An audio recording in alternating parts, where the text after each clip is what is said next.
Social media creates a reward-based system. Let me switch back here.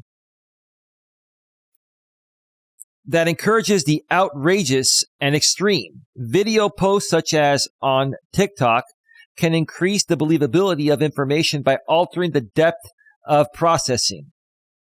Sadly, research has shown that believing a story is false does not stop people from spreading it.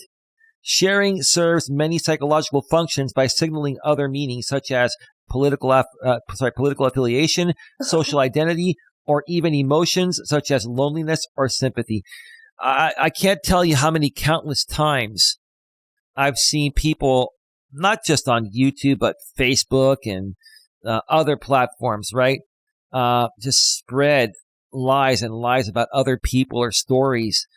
And everybody just tunes in and everybody will donate, and everyone supports it. And it's just, it's so surreal.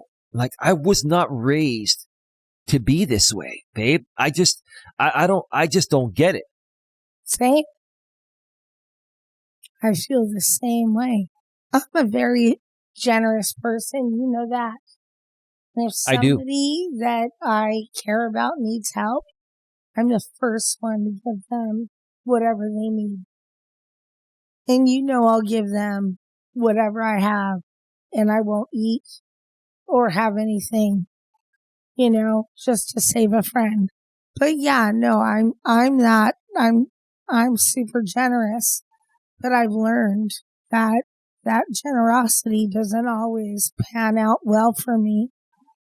It actually has burned me. Well, I understand where you're coming from. I'm a very generous person myself. I give and I give and I give. And I don't expect anything in return. I've grown to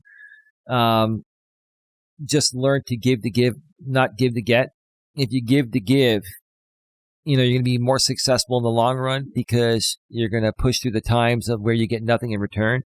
If you give to get, and that's the attitude you go into it from the beginning, and when you don't get anything in return for a while, it's going to frustrate you and hold you back and possibly affect your chances of reaching success at whatever you're trying to accomplish. So I get it.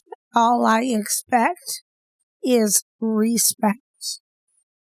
I don't expect any gifts or any money back or anything. I just expect respect from them. I understand. Totally understand. Let's continue here. Uncertainty is uncomfortable and affects our judgment. Conspiracy theories offer a simplistic, reductionist explanation for the phenomenon that doesn't make sense and usually gives the audience someone to blame. Subscribing to conspiracy theories reduces anxiety. Being part of a group that believes or is searching for clues adds to that feeling by creating a sense of belonging fueled by mortal certitude. Yeah, I mean, over the years since I've been on social media, I'd probably say close to 20 years, babe. If we include MySpace days, maybe a little bit longer than that. But I've been on Facebook since, I believe, 2008. That's 14, almost 15 years ago. And MySpace, was 20 plus years ago. And I've just seen so many people that like to play both sides of the fence. Like many people, they want to be friends with good people, and they want to be friends, or they want to support and follow really cringy, crazy, off the wall type of content or content creators. I think it's a matter of you keep your friends close, but you keep your enemies closer. Yeah.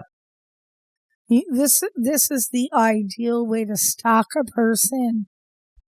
And they give you permission because they accept your friend request. Yeah. Yeah. Here's another one that you and I talked about. Social media detectives tried to solve Gabby Petito's murder and the Idaho murders, in some cases did irreparable damage by wasting law enforcement resources and falsely accusing innocent people and making them the target of social media vitriol. Combine people's instinctive drive to avoid uncertainty through information seeking with a desire for social validation by social media attention seekers, and you have the perfect storm for a conspiracy theory to take hold. Yeah, here's the thing. I am not a true crime channel, and I've never been one to try to be a detective for an active investigation. Now, I will share my thoughts on what I feel is going on, but I will always say, this is my opinion. I don't have any proof. I'm basing this on my experiences of seeing similar things in the past or whatever, right? But I never come out and say, this is what's going on, or I never try to, say something that isn't true, which will affect an ongoing investigation of something so serious. So, yeah. And I do want to defend you on that. Everybody is entitled to their own opinion. You were not a detective on that case to solve anything. You were not on the attorneys or judicial side to make any decisions. You were watching a documentary and you gave your opinion.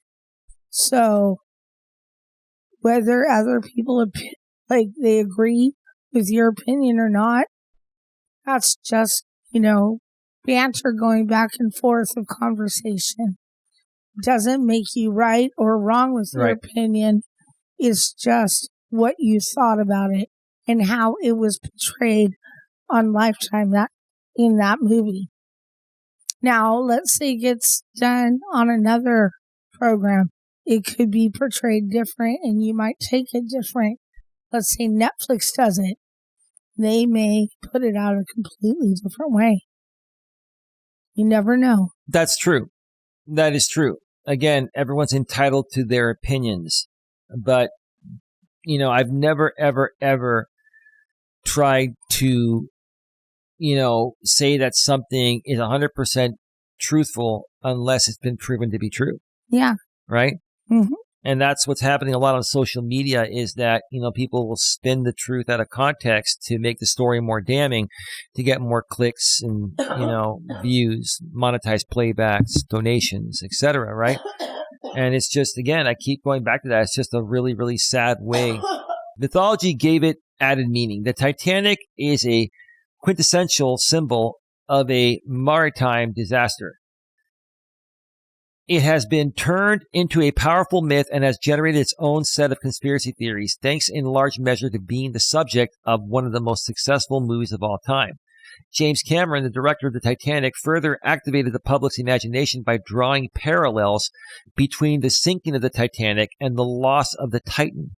Not only did this reinforce the entertainment value of the missing sub, but Cameron's opinions on the Titan's safety are powerful and hence more likely to be believed due to the halo effect of his tremendous success as a Hollywood director, not any direct expertise with that particular equipment or in marine engineering. And this is where, babe, I feel as a prominent movie director, Hollywood director, whatever, right?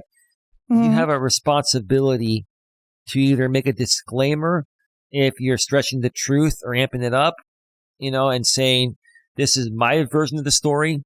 Not everything here has been proven to be true. This is what I feel happened, but this is not, confirmed 100%. Yeah, no. Right? Absolutely, yeah. Yeah, no. Yeah. I'm totally agreeing with you. Yeah. So that's all what this boils down to here is that, you've got, these, very famous directors that have had tremendous success in Hollywood for decades, and they're trusted with their work. And because of that, people are more willing to trust these people, even when they stretch the truth a bit in a future film they're directing. Now, you know what? In films like that, people are not really expecting it to be exactly to the point of the truth. Now, if you call it a documentary, then you expect the truth. But if it's a film, about the Titanic or about whatever else, you're going to expect some, like them manipulating the script a little bit. Yeah. So that's just how I feel. No, that makes sense. That makes sense. Again, if you're going to put your own spin on it, you should make a disclaimer and say this story is, through the eyes of the director, not necessarily the actual events that happen. Yeah. Right. And that's why we call it a film. Right. Right. You can't versus a documentary. That's right. Like you said, you can't call it a documentary. You can call it a movie. And this is based on the perspective of the director or the producer or everyone involved in it, right? All right. Let us continue here.